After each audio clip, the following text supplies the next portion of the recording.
بسم اللہ الرحمن الرحیم۔ میری صحت کے حوالے سے سوشل میڈیا پہ بہت ساری خبریں گردش کر رہی ہے اور حالیہ دھرنے اور احتجاجوں میں میری عدم شرکت کے حوالے سے میری بیماری کو بہانے کے طور پہ بھی اجاگر کرنے کی کوشش کی گئی، تو اس حوالے سے میں ضروری سمجھتا ہوں کہ حقائق عوام کے سامنے رکھوں۔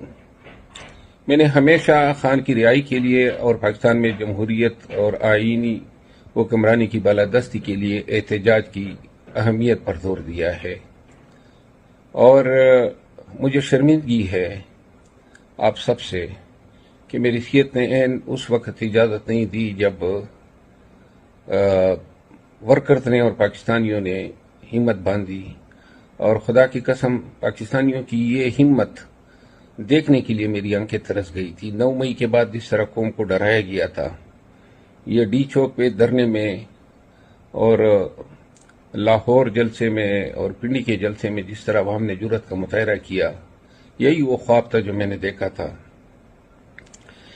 میں آپ سب کو بتاتا چلوں کہ اسلام آباد پولیس نے جب غیر قانونی طور پر ہمیں اغوا کیا، گرفتار کیا، 8 دن ان کی تحویل میں رہے اور جب ضمانت ہو کے رہا ہوئے تو اس کے اگلے دن سے مجھے کرونا نے ٹیک اوور کر لیا۔ کرونا سے جب جان چھوٹی تو انفلوئنزا، اور انفلوئنزا کے بعد ٹائیفائیڈ وغیرہ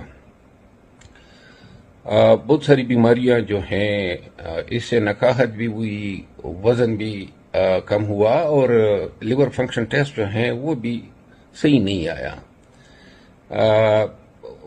وزن بھی میرا جو ہے تقریباً 10 کلو کم ہوا ہے۔ زہر خورانی کے حوالے سے سوشل میڈیا پہ باتیں گردش کر رہی ہے۔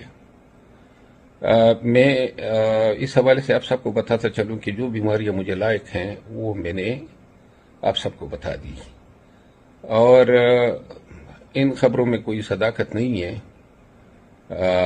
کہ مجھے زہر دیا گیا ہے، گرچہ میں نے ابھی ٹیسٹ کرائے ہیں اور بھیجے ہیں، لیکن ایسے کوئی سمپٹمز نہیں ملے ہیں۔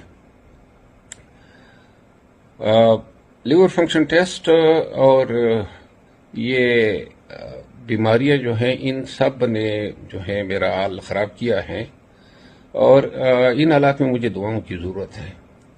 میرا آپ سب سے وعدہ ہے، پورے پاکستانیوں سے وعدہ ہے، جس دن اللہ نے تھوڑی جان میں جان ڈالی، انشاءاللہ جس طرح 9 مئی کے بعد کسی ایک جلسے، جلوس اور کنونشن کو میں نے مس نہیں کیا، انشاءاللہ آپ سب کے آگے کھڑا ہوں گا۔ اللہ کرے کہ اس قوم خان کے لیے اور پاکستان اور جمہوریت کے لیے ہم کسی کام آ سکے، یہ سعادت ہوگی میرے لیے۔